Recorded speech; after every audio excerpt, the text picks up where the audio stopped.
జగిత్యాల జిల్లా గొల్లపల్లి మండలం శ్రీరాములపల్లె గ్రామ నివాసి రాజా రామ్మోహన్ రెడ్డి స్వీయ దర్శకత్వంలో మన పల్లె టాలెంట్ నిర్వహిస్తున్న మన ఉగాది షార్ట్ ఫిల్మ్ను కళాశ్రీ అధినేత గుండేటి రాజు క్లాప్ కొట్టి ప్రారంభించారు. ఈ సందర్భంగా మాట్లాడుతూ మన జిల్లాలో షార్ట్ ఫిల్మ్స్తో కళాకారులకు ఉపాధి లభిస్తుందని ఇది శుభ పరిణామమని అన్నారు. ఈ కార్యక్రమంలో నటీనటులు రాజా రామ్మోహన్ రెడ్డి, రజనీ, గెటప్ శ్రీనివాస్, స్రవంతి తదితరులు పాల్గొన్నారు. పండుగనా నాటుకూడదేమన్నా తలకాయ కూరదేమన్నా నాకు ఆపు నీకు తంసపుదేమన్నా మరి తాగుడు తినుడు ఉంటేనేమో పండుగ, తాగుడు తినుడు లేకపోతే పండుగ కాదన్నట్టు కదా.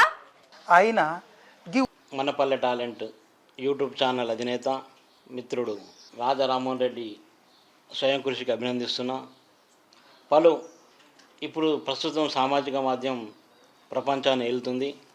అందులో ఒక భాగమై నేడు ఒక ఛానల్ను క్రియేట్ చేసి దాంట్లో దాదాపు 50 షార్ట్లు నిర్మించి ఎందరో ప్రముఖ కళాకారులను అందరినీ కూడా తన ఛానల్లో అవకాశం కల్పిస్తూ వాళ్ళకు ఆర్థికంగా మరియు నటన పరంగా సహాయాన్ని అందిస్తున్నటువంటి మంచి మనసున్న మిత్రుడు రెడ్డి గారికి నా హృదయపూర్వకంగా ధన్యవాదాలు తెలియజేస్తున్నాను. మరియు నేను చేపట్టబోయే మరొక కార్యక్రమంలో రెడ్డి గారిని శ్రీను కంపల్సరీ ప్రత్యేక పురస్కారాన్ని అందించి ప్రోత్సహిస్తానని ఈ సందర్భంగా తెలియజేస్తున్నాను. అందరికీ నమస్తే. కళాకారులకు కావాల్సింది కోట్లు కాదు, డబ్బు కాదు, ఆస్తులు కాదు, అంతస్తులు కాదు. ప్రతి కళాకారునికి ప్రోత్సాహం కావాలి.